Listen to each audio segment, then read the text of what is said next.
So, yun naman nga po mga ka-DIY. So, may panibago na naman tayo ditong project na 32AH na order sa atin. So, bale, ginagawa ko pa. Hindi pa ito tapos. So, hindi pa nakapix yung mga wiring niya. So, ito yung project natin para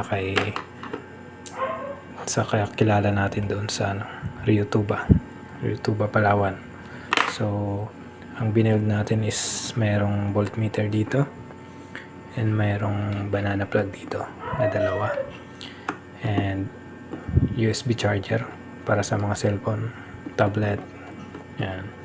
Tapos meron tayong tatlong 12 volt socket dito and dito yung power button nya and charge controller na 30 amps and meron ito siyang 32Ah na battery pack.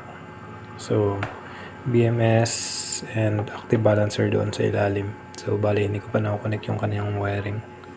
So bali lalagyan ko pa to siya ng laptop charger para sa 12 volt charging niya para sa wall charging sa loob. So bali hindi pa na natin naayos yung connection.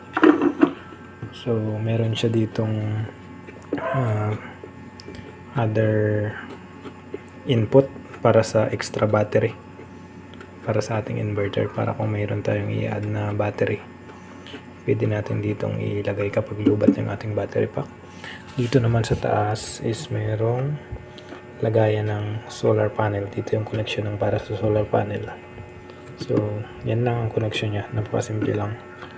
So voltmeter, banana plug, cellphone charging, tatlong DC output at charge controller. And meron to siyang kasamang 12 volt fan. And meron to tayo ilalagay na dalawang eagle lights. So iniisip ko pa kung saan siya ilalagay banda. Kung dito ba kabilaan or sa taas natin ilalagay. So napakasimpleng setup lang naman to siya. So bali meron to siyang 32700 na battery na 4S5P.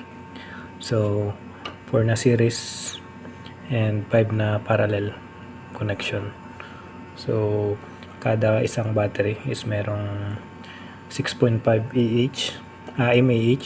So total of 32 AH na battery pack. So pang small setup, bali yung nag-order nito is meron na siyang 100 watts na panel.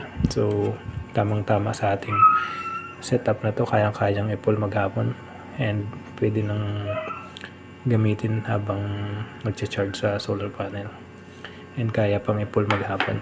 So 100 watt panel yung setup na ilalagay dito.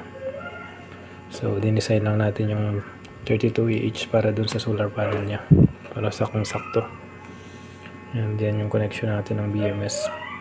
So may 100 amps na BMS. Maliit na klaseng BMS lang siya pero 100 amps yung rated power na kaya niyang output. So napakasimpleng battery pack lang. 4S 5P. Ito yung 4S 1, 2, 3, 4 and 5P.